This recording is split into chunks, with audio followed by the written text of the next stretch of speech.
नमस्कार, मैं हूं जायरा। टोटल टीवी देख रहे हैं आप। चलिए शुरुआत कर लेते हैं अपनी इस खास पेशकश की। हरियाणा में मनोहर सरकार सख्त हो गई है। सीएम मनोहर हर मीटिंग में जीरो टॉलरेंस की बात करते हैं। सीएम ने अधिकारियों के खिलाफ भ्रष्टाचार मामले में कार्रवाई के सवाल पर कहा कि भ्रष्टाचार को किसी भी हालत में बर्दाश्त नहीं किया जाएगा।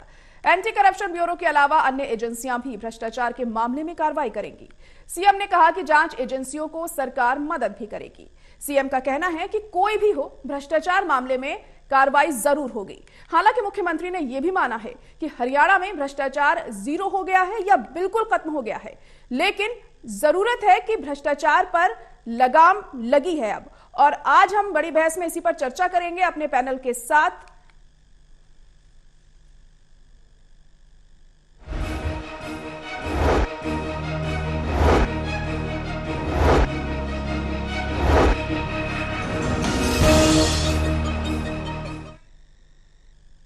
चलिए सबसे पहले आपका तारुफ करा देते हैं अपने पैनल से। हमारे साथ वरिष्ठ पत्रकार वीरेंद्र सोनी जी जुड़ चुके हैं। इसके अलावा देवेंद्र कठुरिया जी हमारे एसोसिएट एडिटर, वो भी इस वक्त हमारे साथ जुड़ चुके हैं। और हमारे associate editor doctor Mahesh Kumar भी इस वक्त हमारे साथ मौजूद हैं। इसी पर हम चर्चा करेंगे, लेकिन उससे पहले एक नजर डालिए रिपोर्ट पर। सुशासन और zero tolerance at corruption BJP के दो बड़े चुनावी वायदे थे। सुशासन का मतलब सरकारी योजनाओं और सेवाओं का ऑनलाइन होना और प्रशासन में संवेदनशीलता, और जीरो टॉलरेंस एट करप्शन का मतलब दफ्तरों के कामकाज में और बाबुओं के आचरण में भ्रष्टाचार मुक्त प्रशासन। सीएम मनोहर लाल ने जनता से जुड़े इन दोनों मुद्दों पर करनाल में मीडिया से मुखातिब होकर भ्रष्टाचार पर अपनी सरकार की प्राथमिकता और गंभीरता का जिक्र किया। देखिए, एंटी करप्शन ब्यूरो का काम करप्शन ना हो, ये उनका मुख्य एक प्रकार से मैंडेट है। तो उसमें कौन अधिकारी क्या है, वो सामान्य व्यक्ति है या कोई अधिकारी है या कोई नेता है या कोई और कोई व्यक्ति है, करप्शन को रोकने के लिए उनको ये नहीं देखना होता कि भाई कौन व्यक्ति क्या है।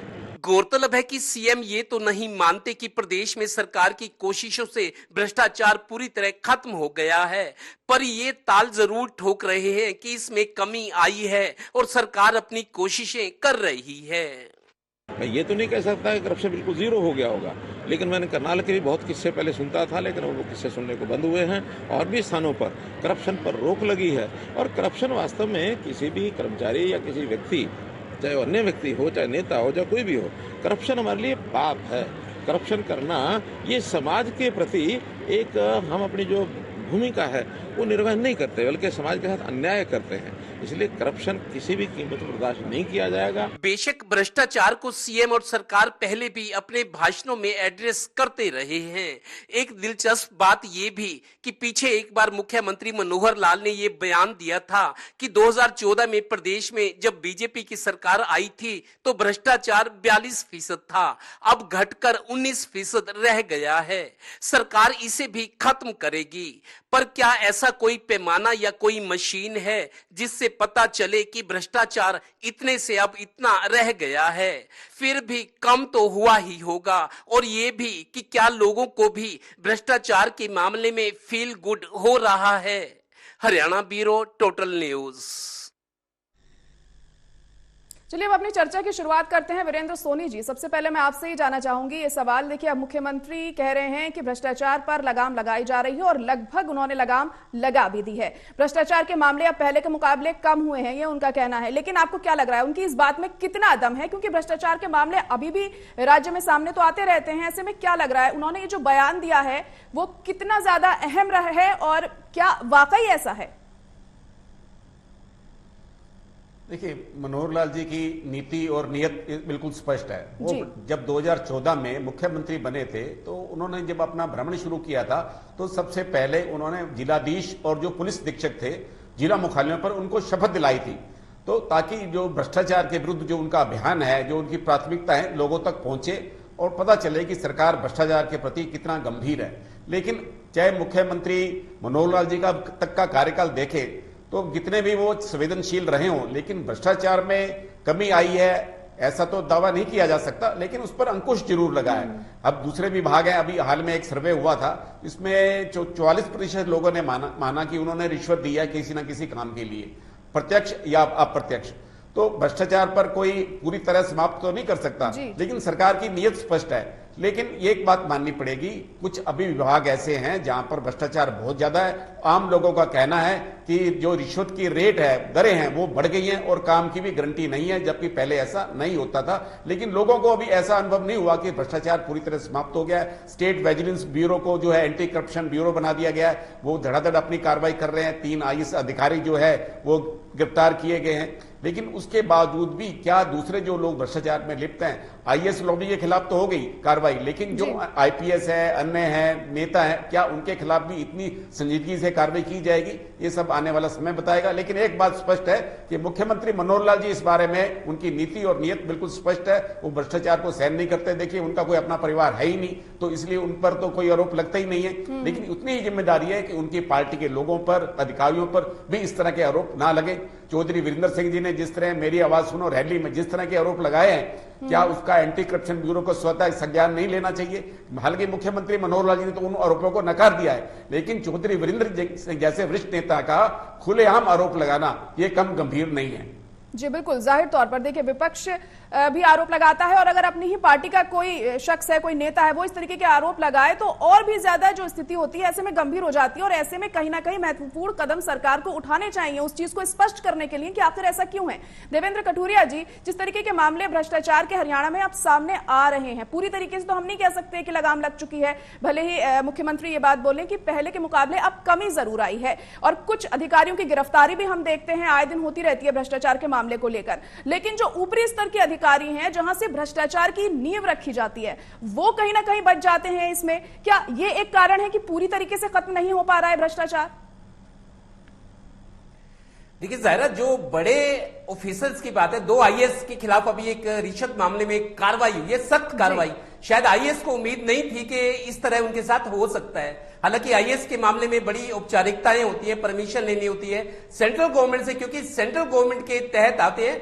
इंडियन एडमिनिस्ट्रेटिव IAS ट्राइब्यूनल है, ट्राइब्यूनल से सेंट्रल गवर्नमेंट से परमिशन लेनी होती है। लेकिन सरकार, प्रदेश सरकार चाहे तो ऐसा हो सकता है, और प्रदेश सरकार ने इसकी अनुमति भी दी है। इसके अलावा भ्रष्टाचार की जहां तक बात है, मैं आपको बताऊं, बहुत सारे लोगों से बात होती है, हम सुनते हैं, लोग अपने आप बताते हैं कि भ्रष्टाचार खत्म तो नहीं हुआ, कम जरूर हुआ है। ये मुख्यमंत्री भी मानते हैं, लोग भी कहते हैं कि भ्रष्टाचार कम हुआ है, लेकिन भ्रष्टाचार अब भी हो रहा है। भ्रष्टाचार के तरीके बदल गए हैं। जो ऑफिसर्स हैं, कर्मचारी हैं, सरकार ने जो कदम उठाए हैं भ्रष्टाचार को लेकर, जो सरकार गंभीर और कड़े एक्शन की बात कर रही है, कर्मचारियों में डर जरूर है, अफसरों में भी डर है, लेकिन उन्होंने तरीके बदल दिए हैं। मतलब अभी भी लोग परेशान है कि काम होते नहीं बिना पैसे दिए।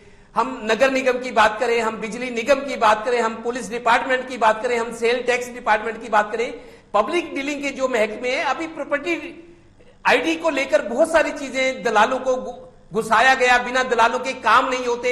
एक तरह से परसेप्शन थी कि काम तो अब भी नहीं होते, पैसे आपको देने पड़ते हैं, या पैसे मांगने के तरीके बदल गए हैं, लेने के तरीके बदल गए हैं। मैं मानता हूं तहसीलों में जब सबसे पहले ऑनलाइन सेवाओं की शुरुआत हुई थी 2014 के बाद, मनोहर लाल मुख्यमंत्री बने, इन्होंने 25 दिसंबर अटल बिहारी वाजपेयी जी की जयंती पर ऑनलाइन सेवाओं का शुभारंभ किया था हरियाणा में। और मुख्यमंत्री ने उस दिन कहा था कि मेरे को पता है कि सबसे ज्यादा करप्शन जो है तहसीलों में होती है, प्रॉपर्टी रजिस्ट्रेशन के काम में, इंतकाल में, जो जमीनों से जुड़े मामले हैं।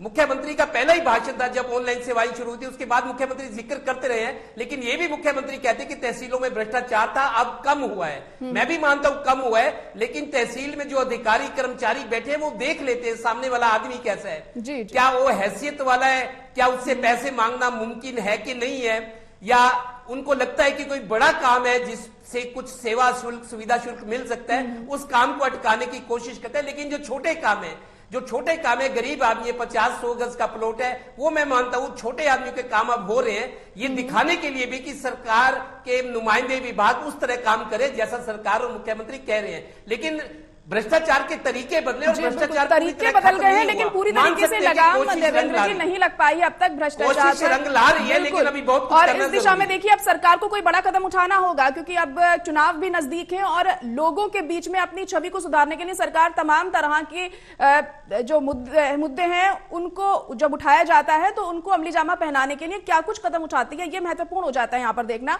डॉक्टर महेश कुमार, आपको क्या लगता है, क्योंकि आप देखिए फील्ड में भी जाते होंगे, लोगों से बात करते होंगे, लोगों के क्या रुख है इसको लेकर? जिस तरीके से अब मुख्यमंत्री ने ये बयान दिया है कि भ्रष्टाचार कम हुआ है, क्या जो आम जनता है क्या वो इससे इत्तेफाक रखती है कि वाकई में पहले के मुकाबले अब कमी आई है भ्रष्टाचार में?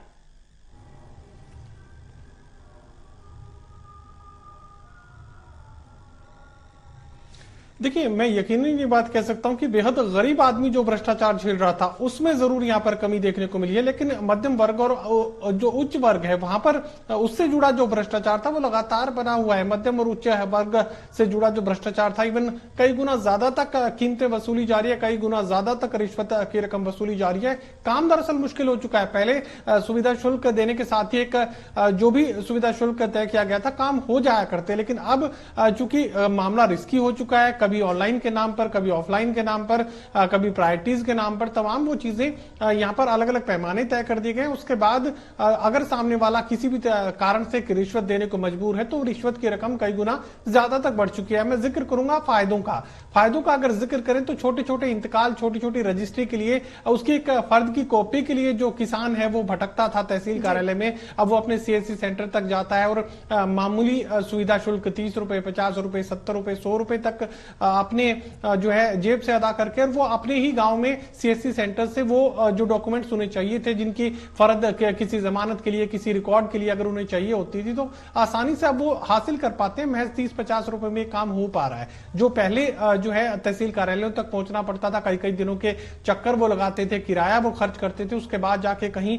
जो अधिकारी है, जो पटवारी है, वो उन्हें मिल पाते थे, और उसके बाद जो बड़ी वसूली की रकम है उन्हें देनी पड़ रही थी। जिक्र मैं करूं राशन डिपों का, तो राशन डिपों में भी आधे से ज्यादा जो राशन है डिपो संचालक है बेच दिया करते। कुछ ही चुनिंदा लोगों को जो उनके पसंदीदा हुआ करते उन्हें राशन मिल पाता था, उन्हें चीनी मिल पाती थी, और बाकी जो लोग हैं उन्हें वापस लौटा दिया जाता था। अगले महीने आएगा, इस महीने नहीं आया है, ये कहकर उन्हें लौटा दिया जाता। अब चूंकि ऑनलाइन हो चुके हैं, अब चूंकि जब तक उनका अंगूठा नहीं लगेगा, उनका थंब इंप्रेशन नहीं आएगा, उस राशन को आप रिसीव नहीं कर सकते। उतना ही राशन रिसीव कर पाएंगे जितना जो उपभोक्ता हैं, जो राशन कार्ड होल्डर हैं, वो अगर वो उसे ले पाने में कामयाब हुए हैं, उतना ही राशन पीछे से उसे राशन डिपो संचालक को एलोकेट किया जाएगा। तो यकीनन इन पैमानों पर अगर देखने समझने की कोशिश करें तो यहां पर फायदा हुआ है, काफी ज्यादा भ्रष्टाचार में कमी आई है। रजिस्ट्रेशन अथॉरिटी का जिक्र करें, जो ट्रांसपोर्ट रजिस्ट्रेशन अथॉरिटी, अब ऑनलाइन पूरा सिस्टम है, घर बैठे आप जो है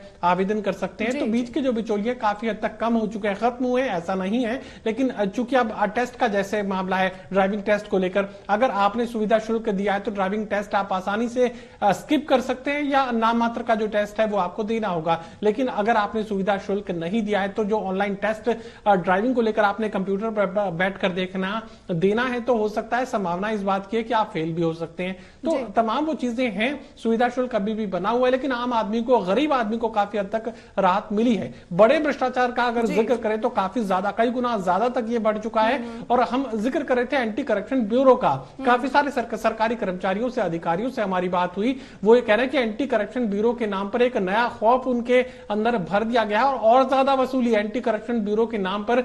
जो रिश्वत की जो पोस्टें हम मानते हैं, जो मलाई की पोस्टें हम मानते हैं, अब उनसे अब रिकवरी और ज्यादा बढ़ा दी गई है एंटी करप्शन ब्यूरो का डर दिखाकर। जी बिल्कुल। और ये बात जिस तरीके से आपने कही है कि जो आंकड़े हैं वो भी कम हुए हैं। एक रिपोर्ट के मुताबिक 2013 और 14 के बीच में करीब 128 मामले सामने आए थे, और रिश्वतखोरी का इल्जाम लगा था ऐसे कर्मचारियों पर। 128 कर्मचारी 2014 में थे, और फिर 2015 और 16 की अगर हम बात करें तो यह आंकड़ा बढ़ा था थोड़ा, 176 हुआ था, और 2019 और 20 में 44 पहुंचा था, और 2021 तक 36 हुआ। लेकिन 2022 में यह आंकड़ा एक बार फिर बढ़ा और 48 पहुंच गया। वीरेंद्र सोनी जी, इसका जवाब आपसे लेना चाहूंगी कि ये 21 के बाद 2022 में आंकड़ा थोड़ा बढ़ता है यहां पर।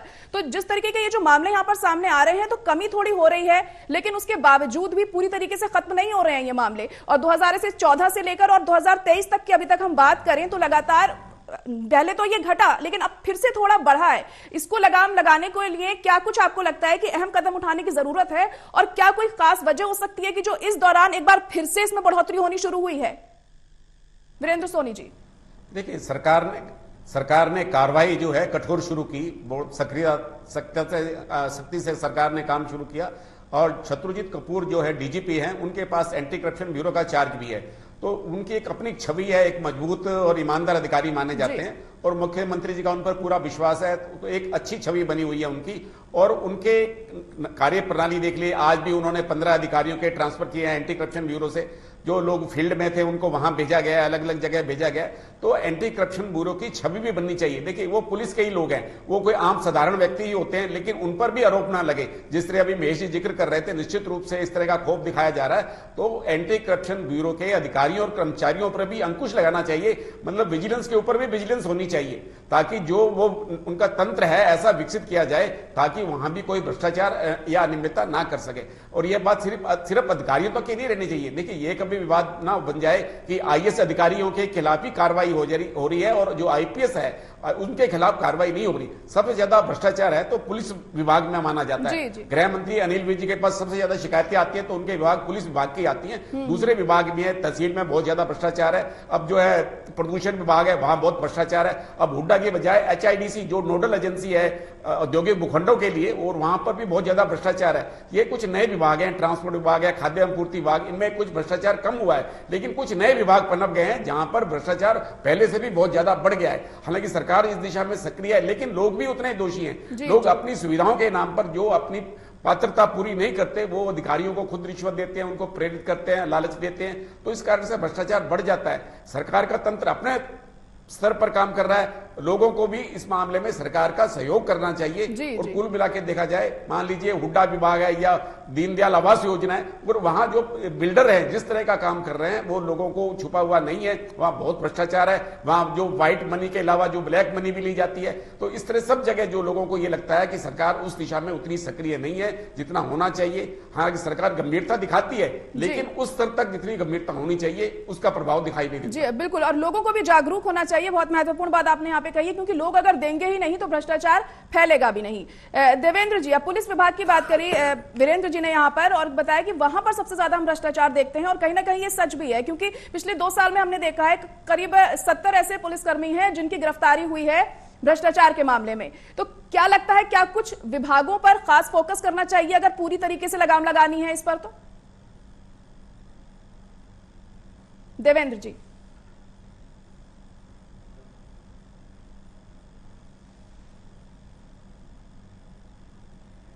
देवेंद्र कठुरा जी, क्या आप सुन पा रहे हैं मुझे? लग रहा है फिलहाल अभी उनसे हमारा संपर्क टूट गया है। डॉक्टर महेश कुमार, आपको क्या लग रहा है, क्या कुछ खास विभागों पर ज्यादा फोकस करना चाहिए अगर पूरी तरीके से लगाम लगानी है?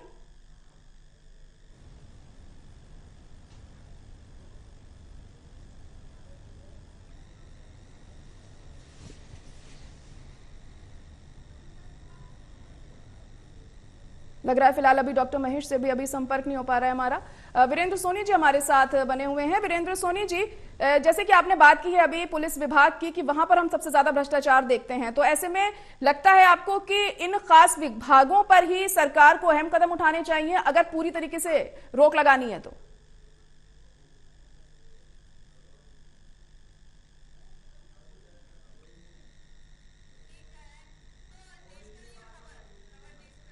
लग रहा है फिलहाल अभी संपर्क नहीं हो पा रहा है वीरेंद्र सोनी जी से भी हमारा। तो हम आपको बता रहे हैं कि किस तरीके से जो भ्रष्टाचार है हरियाणा में वो अभी पहले के मुकाबले कम हुआ है, ऐसा कहना है मुख्यमंत्री मनोहर लाल खट्टर का। और आज हम इसी पर चर्चा कर रहे हैं कि आखिर भ्रष्टाचार पर पूरी तरीके से कैसे लगाम लगाई जाए, और जो बयान दिया है मुख्यमंत्री ने उसमें कितना दम है। देवेंद्र कठुरिया जी एक बार फिर से जुड़ चुके हैं हमारे साथ। देवेंद्र जी, आपको क्या लग रहा है, क्या कुछ खास विभागों पर खास ध्यान देना चाहिए सरकार को? क्योंकि अभी बात हुई थी पुलिस विभाग की, वहां पर सबसे ज्यादा केसेस ऐसे सामने आते हैं। देखिए जाहिरा, पुलिस की जो बात करें, पुलिस में करप्शन अभी है। आपको बताऊं, पुलिस कंप्लेंट अथॉरिटी भी बनी है कि पुलिस के खिलाफ कोई शिकायत हो भ्रष्टाचार की, उस पर कार्रवाई, लेकिन मेरे को लगता है नाम मात्र की है, उसमें कुछ एक्शन होता नजर नहीं आ रहा। पुलिस कंप्लेंट अथॉरिटी हरियाणा में बनी है कि पुलिस के खिलाफ जो शिकायतें आती है, हम डिस्ट्रिक्ट ग्रीवेंस कमेटी में देखें, पुलिस के खिलाफ सबसे ज्यादा शिकायतें। और जो महकमे हैं, मैं आपको बताऊं, HSVP हरियाणा शहरी विकास प्राधिकरण, वहां बहुत सारी सेवाएं ऑनलाइन है, लेकिन पानीपत की बात करूं, भ्रष्टाचार दलाली आज भी खत्म नहीं हुई। हालांकि सेवाएं बहुत सारी ऑनलाइन हो गई है, सरकार भी कहती है, मुख्यमंत्री या मंत्री कहते हैं कि ऑनलाइन हो गई। HSVP पानीपत में आज भी भ्रष्टाचार खूब होता है, दलालों के जरिए काम होते हैं। बिजली निगम की बात करूं, वहां कुछ हद तक अंकुश है, वहां भी होता है। पानीपत नगर निगम में भ्रष्टाचार अभी भी, प्रॉपर्टी ID NDC लेनी हो, हाउस टैक्स कम ज्यादा करवाना हो, जी लग रहा है फिलहाल अभी संपर्क टूट गया है देवेंद्र जी से हमारा। डॉक्टर महेश कुमार, आपको क्या लग रहा है कि अब भ्रष्टाचार के मामले में जो मुख्यमंत्री ने बयान दिया है यहाँ पर, उसको देखते हुए लगाम लगाने की उन्होंने पूरी तरीके से बात की है, लेकिन आने वाले दिनों में क्या लग रहा है आपको कि किस दिशा में सबसे ज्यादा अहम कदम उठाने की जरूरत है यहाँ, अगर पूरी तरीके से इसका खात्मा करना है तो?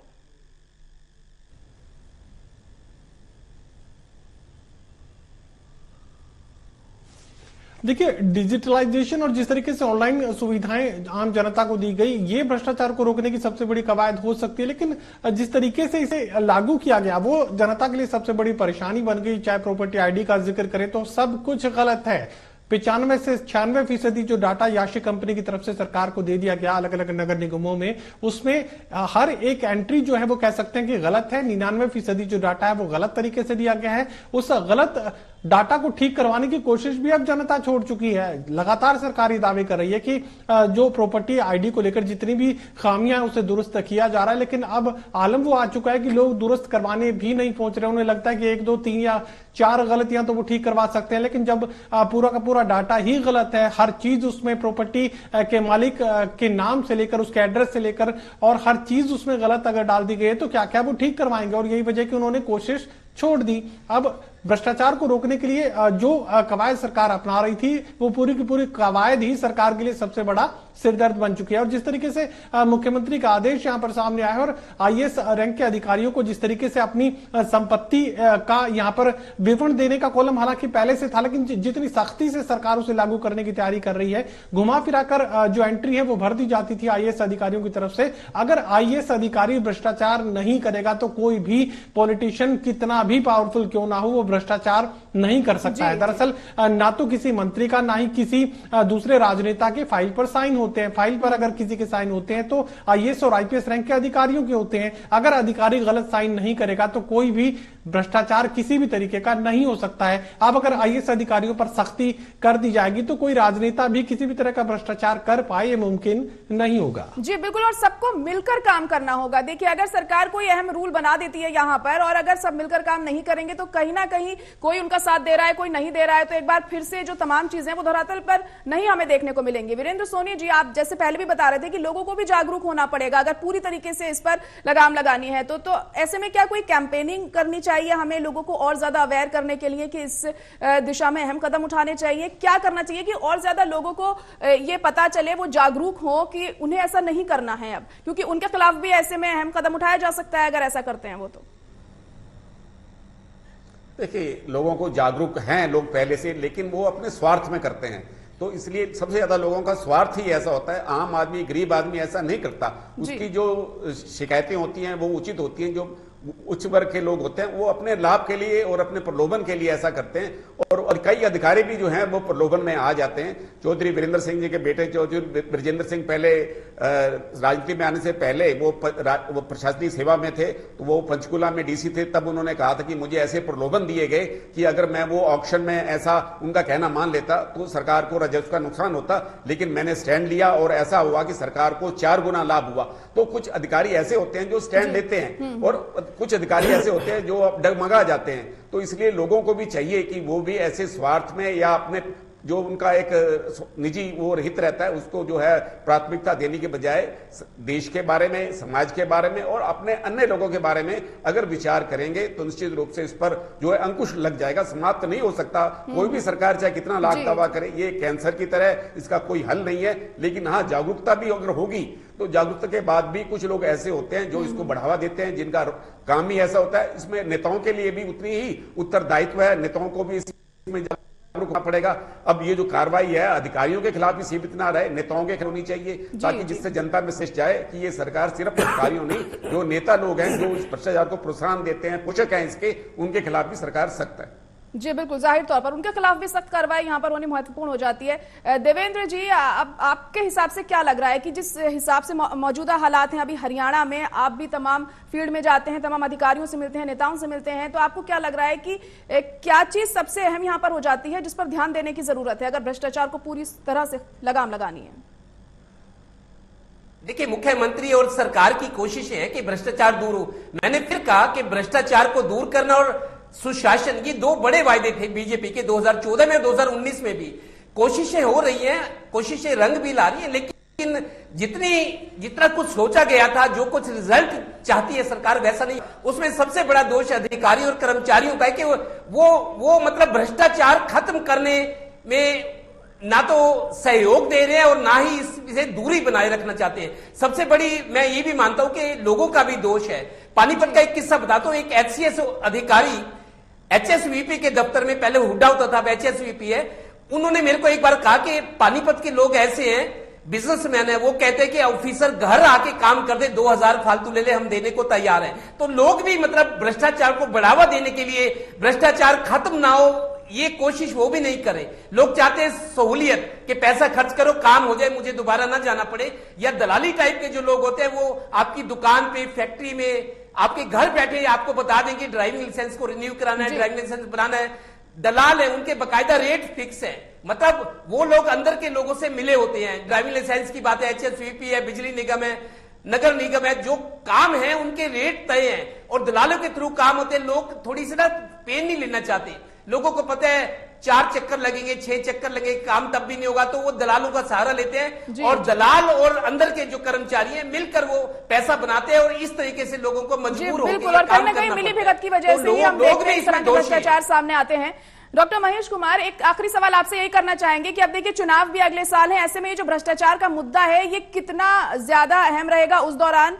क्या लग रहा है जिस तरीके से भ्रष्टाचार पहले के मुकाबले अगर कम हुआ है तो इसका फायदा पहुंचेगा क्या सरकार को?